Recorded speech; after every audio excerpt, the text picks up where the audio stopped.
देखो बेटा, अभी ये जो अपन थोड़ा एडिशनल पार्ट पढ़ेंगे, it is for our MSc। E coli में लैक ओपेरॉन एक्सप्रेस होगा ओनली इन 2 कंडिशन्स। ठीक आहे, याच्या पहिले आपण जे पण बघितलं तिथपर्यंत पण आंसर लिहिलं तरी सफिशियंट है, बट MSc के लेवल में थोड़ी और चीज़ें उसमें अपन ऐड करेंगे। नोट्स में भी ये ऐड किया हुआ है। यहाँ तक आपको समझ में आ गया है कि लैक्टोज है तो ऑन, नहीं है तो ऑफ, वगैरह वगैरह एक्सेट्रा। अपार्ट फ्रॉम लैक्टोज और वहाँ पे कंडीशन प्रेजेंट रहेगी ग्लूकोज के रेफरेंस में। ये भी मैंने जब भी बीकर वाला एग्जाम्पल दिया था उसमें we have discussed it. What I have written, E coli express lac operon only in 2 conditions. 2 condition में लैक ओपेरॉन एक्सप्रेस होगा। लैक्टोज अवेलेबल है या तो ग्लूकोज अवेलेबल नहीं है। ग्लूकोज पहले अवेलेबल था, उसको यूटिलाइज कर लिया है, ग्लूकोज एग्जॉस्ट हो गया है, मतलब ख़त्म हो गया है, और लैक्टोज अभी अवेलेबल है। Got it. तो ये कंडीशन अगर एग्जिस्ट होती है तो E coli Apna lac operon on करेगा। यहाँ तक तो सबको क्लियर है चीज़ें। अभी रेगुलेट करने के लिए ई कोलाई के पास 2 रेगुलेटर प्रोटीन्स होते हैं।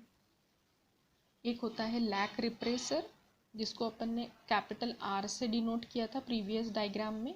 ये लैक रिप्रेसर को बोला जाता है बच्चों लैक्टोज सेंसर। मतलब लैक्टोज प्रेजेंट है कि नहीं वो चेक करने का काम ये रिप्रेसर करता है, इसलिए इसको बोला जाता है लैक्टोज सेंसर। कुछ एडवांस्ड बुक में आपको ये वाली चीज़ें दिखेगी। और एक दूसरा रेगुलेटरी प्रोटीन होता है जो अपन ने प्रमोटर के केस में पढ़ा था, अगर आपको याद होगा, कैप प्रोटीन। ये किसका सेंसर होता है, ये ग्लूकोज का सेंसर होता है। ठीक है, CAP कैप प्रोटीन, ये किसका सेंसर है, glucose sensor. So likewise, lac operon is regulated by 2 sensor. One is lactose sensor, another is glucose sensor. Lactose sensor कौन सा है, लैक रिप्रेसर, जो अभी अपन BSc से पढ़ते आए हैं। ये कैप प्रोटीन अपन ने नहीं पढ़ा था, ये अपन थोड़ा सा इसको डिटेल में देखेंगे। Cap protein is called as glucose sensor, but ये भी रेगुलेट करता है किसको, लैक ओपेरॉन को। अभी देखते हैं अपन, ये नाम मैंने बताया था अभी आपको, allolactose. It is the isomer of lactose और रीअरेंज्ड वर्जन ऑफ लॅक्टोज। काय नाव आहे, एलोलॅक्टोज।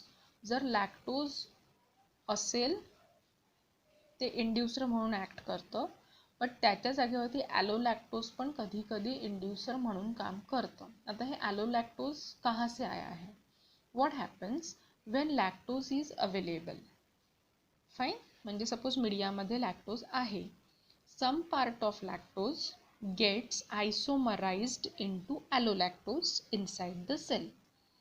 लॅक्टोज आतमध्ये गेलं मीडियामधनं, आतमध्ये गेल्यानंतर त्याच्यामध्ये काहीतरी रिअरेंजमेंट्स होतील, आयसोमेरिक फॉर्म आहे, आणि त्या लॅक्टोजचं कन्वर्शन कशासोबत होईल, एलोलॅक्टोज सोबत। पण हा पण काय म्हणून ॲक्ट करेल, इंड्युसर। इंड्युसर म्हणून ॲक्ट करेल म्हणजे तो कोणाला बाइंड करतो बेटा, लॅक रिप्रेसरला, जे आपण प्रीवियस डायग्राममध्ये बघितलं। लॅक रिप्रेसरला जर तो ब्लॉक करेल तर लॅक रिप्रेसर त्याचा शेप चेंज करतो स्वतःचा, आणि हा कोणाला बाइंड नाही होऊ शकणार, DNA ला बाइंड नाही होणार, त्याच्यामुळे ओपेरॉन काय राहील, ऑन। सी, ही जी डायग्राम आहे इथे आपण इंड्युसर लिहिलं आहे, तर या इंड्युसरच्या जागेवरती इमॅजिन करा कोणता मॉलिक्यूल, एलोलॅक्टोज। तर क्वेश्चन तुमच्या डोक्यात येईल की एलोलॅक्टोज कुठून आलं। जे लॅक्टोज सेलच्या आतमध्ये गेलं होतं त्यातले काही मॉलिक्यूल्स आयसोमराइज्ड होऊन कशात कन्वर्ट झाले, एलोलॅक्टोजमध्ये। एलोलॅक्टोजनी कोणाला बाइंड केलं, रिप्रेसर प्रोटीनला, आणि रिप्रेसर प्रोटीनचा शेप चेंज केला। शेप चेंज होईल तर तो ऑपरेटर रिजनला जाऊन बाइंडच होणार नाही, बाइंड होणार नाही तर RNA पॉलिमरेज समोर मूव्ह करेल आणि ट्रान्सक्रिप्शन आणि ट्रान्सलेशन होईल। Got it. So same thing is written here. Allolactose काय आहे, आयसोमेरिक फॉर्म आहे लॅक्टोजचा किंवा रिअरेंज्ड वर्जन। कधी बनतो, लॅक्टोज जेव्हा प्रेझेंट आहे तेव्हा काही पार्ट ऑफ लॅक्टोज कशात कन्वर्ट होईल, एलोलॅक्टोजमध्ये। हा एलोलॅक्टोज जाऊन कोणाला बाइंड करेल, लॅक रिप्रेसरला। लॅक रिप्रेसरच्या शेपमध्ये चेंजेस येतील आणि तो रिप्रेसर आता DNA ऑपरेटर जीनला बाइंड नाही होऊ शकणार. ऑपरेटर जर फ्री आहे तर RNA पॉलिमरेज पुढे जाईल आणि ओपेरॉन काय होईल, ऑन. तर या केसमध्ये ॲलोलॅक्टोज पण कशाचं एक्झाम्पल आहे, इंड्युसरचं. So lac operon is the example of inducible operon.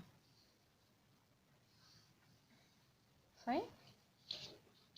नाव हे झालं लॅक रिप्रेसर बद्दल आपण बघितलं. एक नवीन मॉलिक्यूल जस्ट मी तुम्हाला सांगितला होता, that is nothing but CAP protein, catabolite activator protein. Now what happens, see if lactose is present, परत एकदा रिवाइज करू आपण. लॅक्टोज जर प्रेझेंट आहे तर काय व्हायला पाहिजे, ओपेरॉन ऑन व्हायला पाहिजे. जस्ट आत्ताच मी सांगितलं की हा जो लॅक रिप्रेसर आहे तो ऑपरेटर जीनला बाइंड नाही करू शकत. Therefore RNA polymerase bind to the promoter and transcribe the lac operon. हे इतकं सगळ्यांना कळलं आहे की लॅक्टोज प्रेझेंट आहे तर ओपेरॉन ऑन होईल. बट RNA पॉलिमरेज कोणाला बाइंड होणार आहे, प्रमोटर को, बरोबर. प्रमोटर के लिए RNA पॉलिमरेज की जो एफिनिटी है उस एफिनिटी को एनहांस करने का काम कौन करते हैं, cap protein. So RNA polymerase alone does not bind very well to the promoter. Therefore, it takes the help of cap protein. Along with the cap protein, it binds to the DNA just before lock operon promoter. आता हा cap protein काय करतो, cap protein जाऊन promoter रिजनच्या पहिले bind होतो. प्रमोटरचं काम काय आहे, मगाशीच आपण बघितलं, प्रमोटरला RNA पॉलिमरेजसाठी ॲफिनिटी असते. तर ती ॲफिनिटी अजून एनहान्स करायसाठी कोण रोल प्ले करतं, cap protein, and help RNA polymerase to bind to the promoter. आता क्वेश्चन येईल तुमच्या डोक्यात की हा कॅप प्रोटीन आला कुठून, where does cap come from. आता आपण बघूया एक दुसरा सेन्सर. मगाशी आपण दोन सेन्सर बघितले, एक होता लॅक्टोज सेन्सर आणि दुसरा आहे ग्लूकोज सेन्सर. तर हा कैप प्रोटीन जो है ये ग्लूकोज सेंसर में आता है.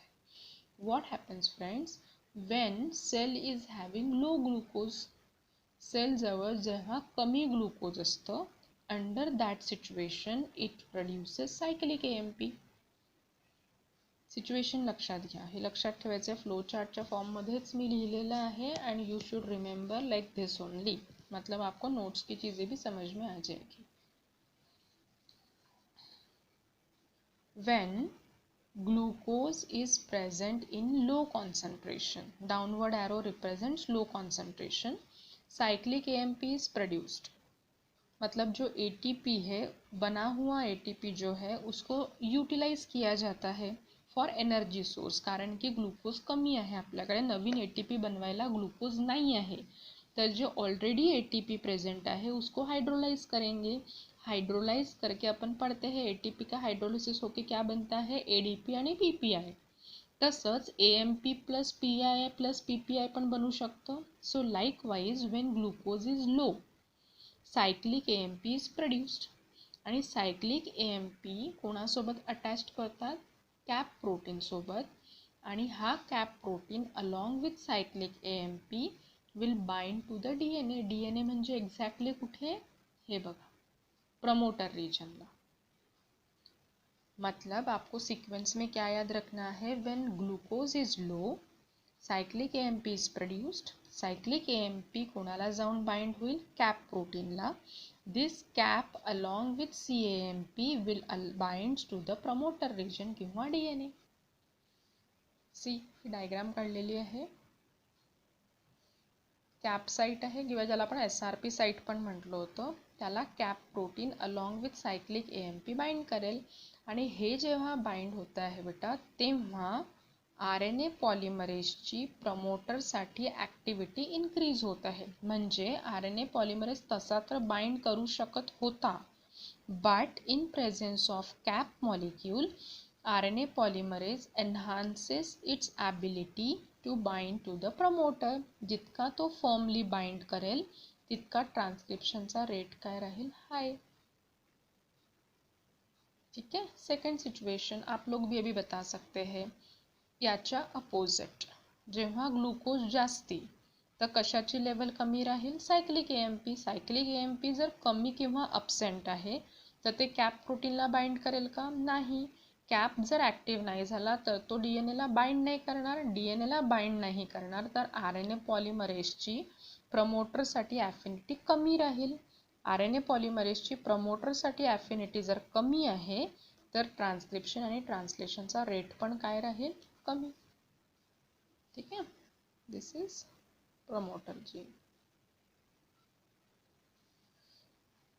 Got it? So, MSc point of view, if regulation is asked about lacoperon, so you have to explain it by two ways. With respect to glucose also you have to explain, and with reference to lactose also you have to explain. So in previous section हे जे मी सांगितलं आहे की दोन regulatory proteins असतात, एक असतो lactose sensor आणि एक असतो ग्लुकोज सेन्सर. तर BSc मध्ये आपण फक्त हा पार्ट बघितलाय बेटा, लॅक्टोजच्या प्रेझन्स आणि ॲब्सेन्समध्ये. आता MScच्या लेवलवरती तुम्हाला हा पार्ट पण लक्षात ठेवायचा आहे की कॅप प्रोटीन कधी कोणत्या रेफरन्समध्ये आपण कॅप प्रोटीनला बघतोय? ग्लुकोजच्या रेफरन्समध्ये. म्हणजे लॅकोपेरॉन ऑन आणि ऑफ करायचं काम फक्त लॅक्टोजवरच डिपेंडंट नाही आहे, ते अजून कशावर डिपेंड करतं? ग्लुकोजच्या कॉन्सन्ट्रेशनवरती पण डिपेंड करतं. So in this way we have to study lac operon under these subsections. पहिले आपण बघितलं 4 टाइप के जीन्स होते हैं, regulator, promoter, operator and structural. ठीक आहे. ते पूर्ण कंप्लीट झाल्यानंतर we have switch over to regulation.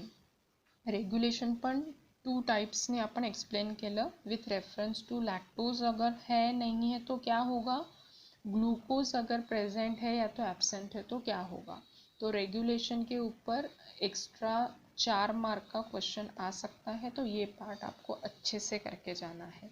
End at the end you should remember these points. That's it. See, low glucose, high lactose, operon on. High glucose, low lactose किंवा lactose absent, तो operon काय राहील? off. This is the moral of our lacoperon. This much part you have to remember at last. Fine. So in next video we will talk about arabinosoperon. Okay, bye.